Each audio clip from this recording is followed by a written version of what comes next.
ভারত পাকিস্তান যুদ্ধের আঁচ পড়ল পিএসএলে। রাশিয়া ইউক্রেন যুদ্ধ বন্ধের প্রেরণা দেখছেন ট্রাম্প। রোহিতের অবসরে ভারতের ক্রিকেট নতুন শুরুর পথে। সব খবর এক করে জানাবো আজকের খেলার বেলায়। সঙ্গে আছি আমি সাদাতুর রাফি। ভারত পাকিস্তান উত্তেজনাকে পাশ কাটিয়ে চলছিল আইপিএল পিএসএল এর মাঠের খেলা।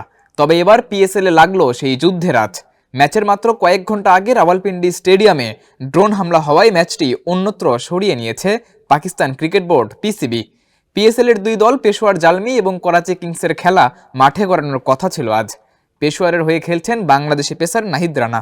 তবে সেই ম্যাচের আগে হঠাৎ স্টেডিয়ামে ড্রোন হামলা হয়েছে বলে জানিয়েছে কাতার ভিত্তিক সংবাদ মাধ্যম আল জাজিরা। ড্রোন হামলার কারণে রাওয়ালপিন্ডি স্টেডিয়ামের একাংশ ক্ষতিগ্রস্ত হয়েছে বলে খবর বেরিয়েছে।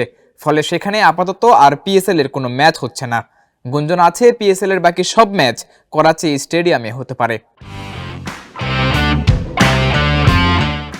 ভারত পাকিস্তানের উত্তেজনা যখন চরমে, তখন রাশিয়া ইউক্রেন যুদ্ধ বন্ধের উপায় পেয়েছেন ট্রাম্প। জানিয়েছেন বিশ্বকাপ হতে পারে মরণঘাতী এই লড়াই বন্ধের প্রেরণা।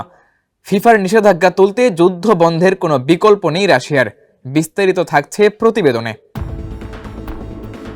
এশিয়ার দুই পরাশক্তি ভারত পাকিস্তানের মধ্যে উত্তেজনা এখন রূপ নিয়েছে প্রাণঘাতী যুদ্ধে। ইতোমধ্যে পাল্টাপাল্টি হামলায় দুই দেশেই ঘটেছে প্রাণহানি। সময় যত গড়াচ্ছে পরিস্থিতি ততই ভয়ানক আকার ধারণ করছে, যার প্রভাব ক্রীড়াঙ্গনে একদম স্পষ্ট। তবে ভারত পাকিস্তানের এই যুদ্ধ বন্ধ করতে না পারলেও ট্রাম্প পেয়েছেন রাশিয়া ইউক্রেন যুদ্ধ বন্ধের রসদ।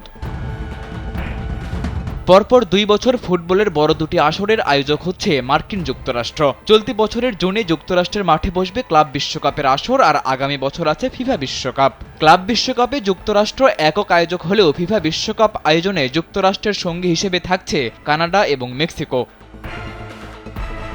ফুটবলের বড় এই দুটি ইভেন্ট নিয়ে প্রথমবার ট্রাম্প প্রশাসনের সঙ্গে বৈঠকে বসেন ফিফা প্রেসিডেন্ট জিওভান্নি ইনফান্তিনো।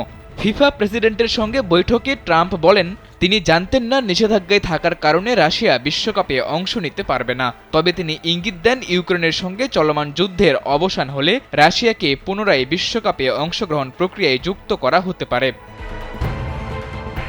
সেই বৈঠকে ফিফা প্রেসিডেন্টও জানিয়েছেন রাশিয়ার আপাতত খেলার কোনো অনুমতি নেই। তবে তিনি আশা করছেন সামনে শান্তি ফিরে আসলে আগামীতে রাশিয়াকে আবারও বিশ্বকাপের জন্য অন্তর্ভুক্ত করা হবে।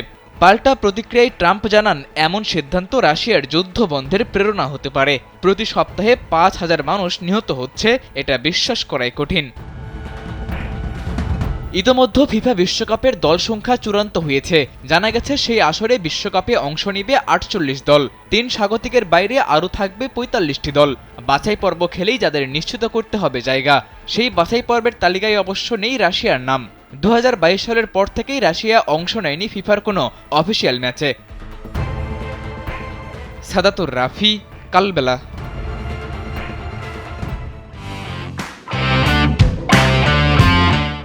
টানা ব্যর্থতা আর অফ ফর্মের কারণে লাল বলের খেলা থেকে অবসর নিয়েছেন ভারতের কিংবদন্তি ক্রিকেটার রোহিত শর্মা। হিটম্যানের অবসরের পরই উঠেছে প্রশ্ন, কে হচ্ছেন পরবর্তী অধিনায়ক। অন্তর্বর্তী নেতৃত্বে জাসপ্রীত বুমরা থাকলেও বিসিসিআই এর পছন্দের তালিকায় আছে আরও 3 তরুণ। শেষমেশ কার হাতে উঠতে পারে সাদা পোশাকের দায়িত্বটা, সেটাই জানব ফাতেন ইশরাকের প্রতিবেদনে।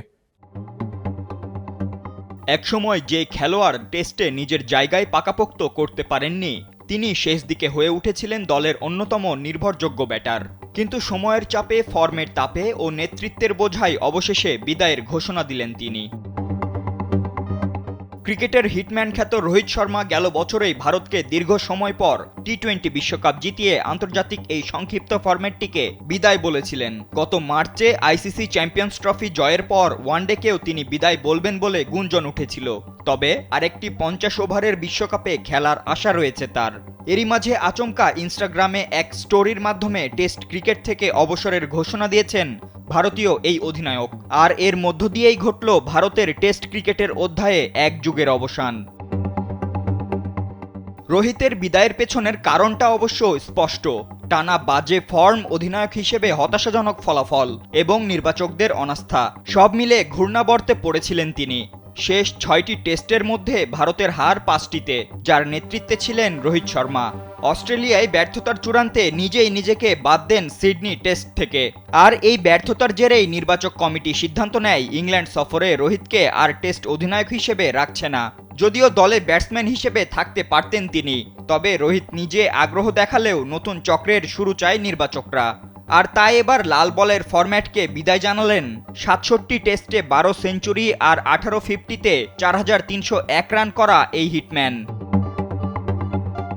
তবে রোহিতের অবসরের ঘোষণার পর থেকে পরবর্তী অধিনায়ক নিয়ে প্রশ্ন উঠেছে। যদিও অন্তর্বর্তী নেতৃত্বে আছেন জসপ্রীত বুমরাহ, তবুও তার ফিটনেস ও ওয়ার্কলোড নিয়ে প্রশ্ন আছে। বাকি বিকল্প হিসেবে আছেন শুভমন গিল, কেএল রাহুল ও ঋষভ পান্ত। এর মধ্যে শুধু রাহুলেরই রয়েছে একমাত্র টেস্ট নেতৃত্বের অভিজ্ঞতা। এখন দেখা যাক দীর্ঘমেয়াদে কার হাতে দায়িত্ব তুলে দেয় বোর্ড। ফাতিন ইশরাক, কালবেলা।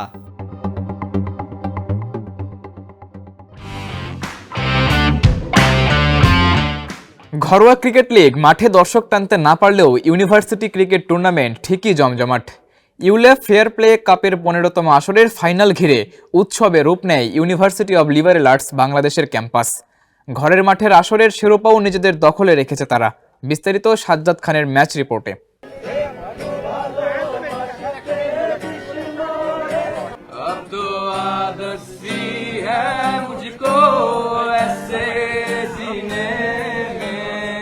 খেলায় চোখ রেখেই গিটারের সুরের ঢেউয়ের তালে গলা ছেড়ে গান, 4 ছক্কায় বুঁদ হয়ে মাঠে দর্শকের প্রবেশ, ব্যাটারের সঙ্গে সেলফির বায়না, এমনই উৎসব আনন্দের মধ্য দিয়ে শেষ হয়েছে ইউলেফ ফেয়ার প্লে কাপের 15তম আসর। ফাইনাল ঘিরে উৎসবে রূপ নেয় ইউনিভার্সিটি অব লিবারেল আর্টস বাংলাদেশের ক্যাম্পাস। তপ্ত গরমের মাঝেও মাঠে এত দর্শক। সবাই যে ক্রিকেট ভালো বোঝেন ব্যাপারটা এমন না। সহপাঠী আর নিজ বিশ্ববিদ্যালয়ের ক্রিকেট দলকে সমর্থন জোগাতেই তাদের আগমন। ইউল্যাব ক্রিকেট গ্রাউন্ডে ঘরের মাঠের আসরে শিরোপাও নিজেদের দখলে রেখেছে তারা। ইন্টারন্যাশনাল স্ট্যান্ডার্ড ইউনিভার্সিটিকে 81 রানে উড়িয়ে দিয়ে ইন্টার প্রাইভেট ইউনিভার্সিটি টি-20 আসরে অংশ নেয় 10টি দল। ফাইনালে টস জিতে ব্যাটিংয়ে নেমে 5 উইকেট হারিয়ে 204 রানের বড় সংগ্রহ করে ইউল্যাব। জবাবে 1 ওভার আগে 123 রানে গুটিয়ে যায় আইএসইউ। 15 আসরের মধ্যে সর্বাধিক 7 বার চ্যাম্পিয়ন হলো খেলাধুলায় বরাবরই জোর দেয়া ইউল্যাব। ঘরোয়া ক্রিকেট লিগ কিংবা বাংলাদেশের টেস্ট ক্রিকেট দর্শক টানতে না পারলেও ইউনিভার্সিটি ক্রিকেট টুর্নামেন্টের ফাইনাল ঘিরে দেখা গেছে জমজমাট আবহ। দর্শক সমর্থকদের কিভাবে সম্পৃক্ত করতে হয় ইভেন্টে চাইলে শিখতে পারে বাংলাদেশ ক্রিকেট বোর্ড। সাজ্জাদ খান, কালবেলা। এই ছিল আজকের খেলার বেলায়। এতক্ষণ সঙ্গে থাকার জন্য ধন্যবাদ।